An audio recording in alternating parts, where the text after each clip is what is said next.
Comment ce trade pouvait transformer ta rentabilité en trading forex? C'est ce qu'on va voir directement lors de cette vidéo. Avant de commencer, n'oubliez pas de vous abonner pour ne rater aucun contenu qui pourrait changer définitivement ton trading. De plus, prenez des notes car cette vidéo sera remplie de valeurs uniques que bien sûr tu ne trouveras nulle part ailleurs. Nous allons nous intéresser à un trade sur l'euro face au dollar néo-zélandais et décortiquer donc son contenu et son management pour comprendre les rouages d'un trade gagnant qui à lui seul pouvait transformer ta rentabilité. Tout commence quand Kengi notifie le salon stratégie multi-time frame qu'il rentre en position sur cet actif et donc euro NZD. Lui aura des horaires d'exécution différentes des neutres car il réside en Nouvelle-Calédonie. Autrement dit, lorsqu'il est midi à Paris, chez lui il est 21h.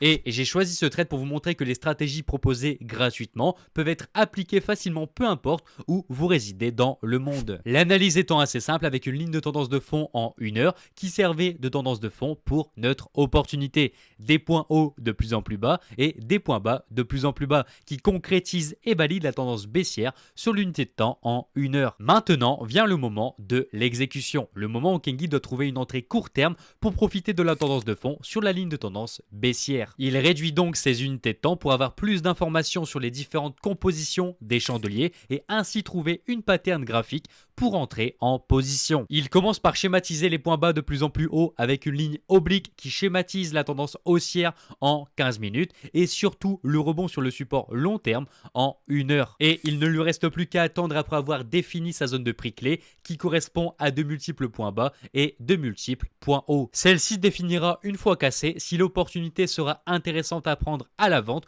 pour surfer sur la ligne de tendance long terme. Bien sûr, le respect du plan est primordial peu importe la stratégie choisie et c'en est de même pour le risque par position qui doit être exactement pareil et ne doit pas être diminué ou augmenté selon votre envie ou la croyance que vous avez vis-à-vis de votre opportunité. Le trading reste uniquement probabilité et même avec 90% de chances de réussite, vous pouvez perdre un trade et 40% de chances de réussite, alors vous pouvez gagner un trade. On continue et quelques minutes plus tard, le marché vient casser la zone lui donnant la possibilité de se positionner à la vente en plaçant son stop loss au-dessus de la résistance long terme qui marque la première structure de notre stratégie. Maintenant, ce qui va être enrichissant, c'est de savoir comment il a managé ce trade de façon éducative et comment il a réussi à renforcer cette position de trading. Le suivi et la prise de position étant faite sur l'unité de temps en 15 minutes nous oblige à utiliser le management agressif qui correspond bien sûr aux règles de la stratégie que je vous laisse à l'écran. Une journée plus tard, le marché vient à rebondir sur la ligne de tendance long terme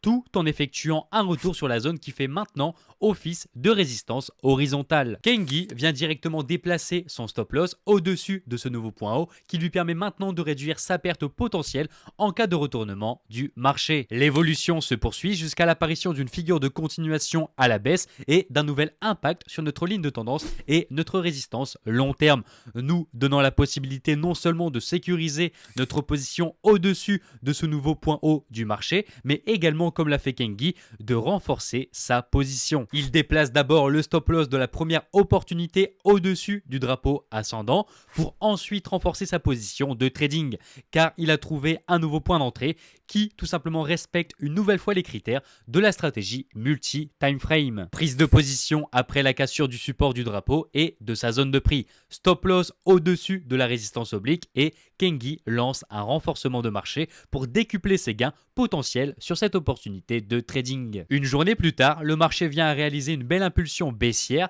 suivie d'une nouvelle consolidation faisant preuve une nouvelle fois d'une figure potentielle intéressante pour renforcer sa position. Si bien sûr les deux opportunités précédentes sont sécurisées et bien sûr avec un risque divisé pour ne pas impacter les premières positions. Il déplace alors le stop loss de ces deux opportunités précédentes sur le niveau qui invaliderait sa nouvelle position, c'est-à-dire ici, qui, une fois touché, marquerait la fin de tous les trades sur euro NZD, donc l'euro face au dollar néo-zélandais, pour ne pas perdre trop de profits accumulés par les premières positions. Et dans les 24 heures qui suivent, vient le moment fatidique pour la stratégie, donc n'importe quelle opportunité de la stratégie multi-time frame, l'approche de la zone de sortie. Et malheureusement, une nouvelle figure vient se schématiser sur notre zone et tout simplement si une figure où tu souhaites renforcer ta position proche d'une zone dangereuse ou d'une zone de sortie sortie, alors tout simplement il faut avorter l'idée parce que tout simplement prendre une position proche d'une zone dangereuse pourrait potentiellement faire retourner ton opportunité et donc ton renforcement de position.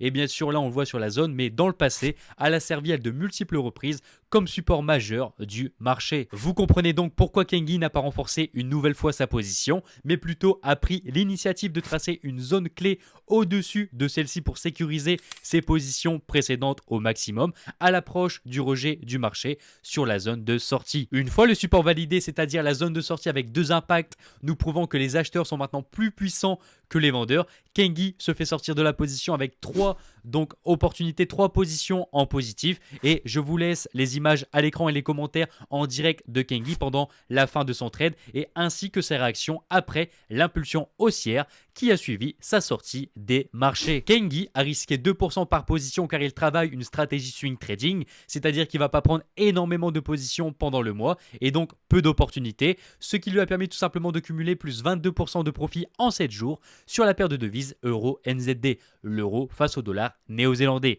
Félicitations à lui et il se manifestera sûrement dans les commentaires de la vidéo et vous pourrez tout simplement lui poser toutes les questions auxquelles il répondra, je pense, sans problème. Et si vous voulez d'autres vidéos du style analyse de trade gagnant, donc par exemple d'un de mes membres de formation ou même moi-même, n'oubliez pas d'aimer et de commenter la vidéo qui m'indiquerait si oui ou non je relance au plus vite ce genre de format et ce genre de vidéo. Donc bien sûr, comme celle-ci. Merci d'avoir regardé cette vidéo et surtout prenez soin de vous et je vous souhaite à tous bon trade.